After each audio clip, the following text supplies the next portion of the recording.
When it comes to shaping bonsai trees, two primary techniques are commonly used: clip and grow and wiring.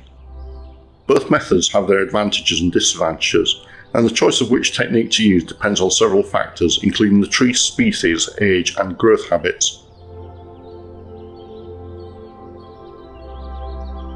Clip and grow is a simple and effective technique that involves selectively pruning back a tree's branches and allowing them to grow out before pruning them back again.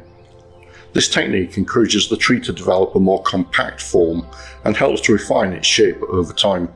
Clip and grow is best suited for deciduous trees with alternating leaf growth and evergreens with soft foliage such as junipers and pines. One of the benefits of clip and grow is that it's a low stress technique that does not require any wiring, which can cause damage to the tree if done incorrectly. It's also a more natural approach that mimics the way the trees grow in nature, allowing for a more organic and realistic look. On this crab apple, you can clearly see where the leaves are growing alternately on the new stems, and what I can do is I can predict which way the branch will grow if I cut in a particular place. So if I cut at this point here, this leaf stem will effectively then become a new branch and will grow out in this direction.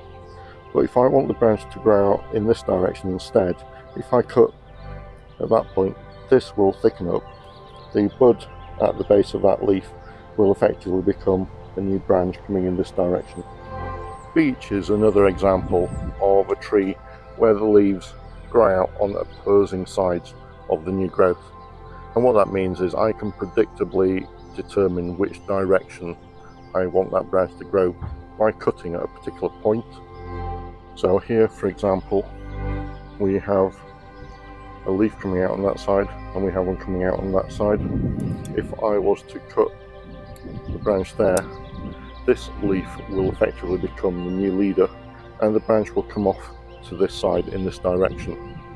And by going around the tree and trimming and determining which point to make my cuts, I can control which way the tree is going to develop in any particular branch.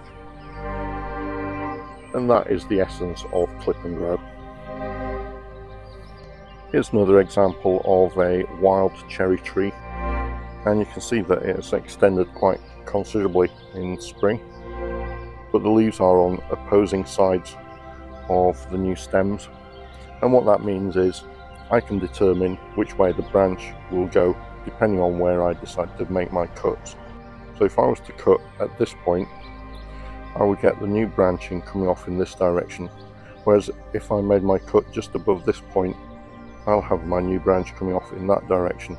So I can, with my cuts, determine which direction the tree and the branches are going to grow. However, one of the drawbacks of clip and grow is that it can take a long time to achieve the desired shape, as the tree needs time to grow out its branches and then be pruned back again. It involves a certain amount of luck and rolling the dice in the hope that the tree will put out new growth where required.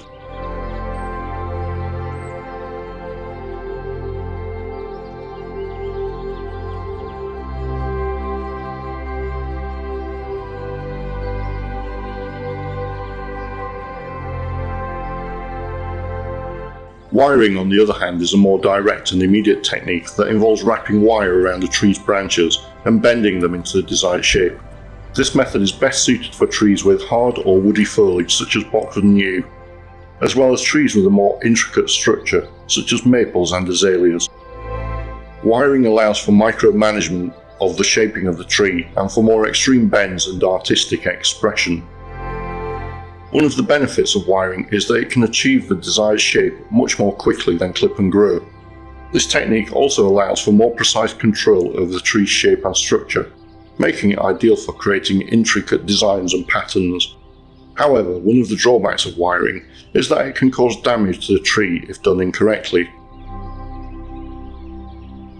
Using wire to position and place the branches allows me to position them more accurately and precisely, in a way that just using clip and grow techniques would take considerably longer to achieve. It's effectively a shortcut to achieve the look that I'm after.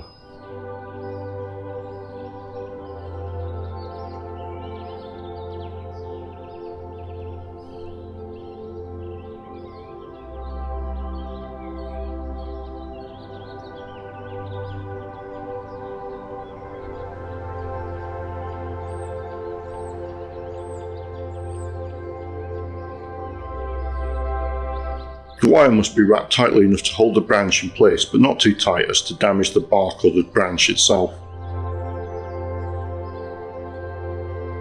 Additionally, the wire must be removed promptly once the branch has set into its new shape, to prevent it from cutting into the bark and causing unsightly wire scarring.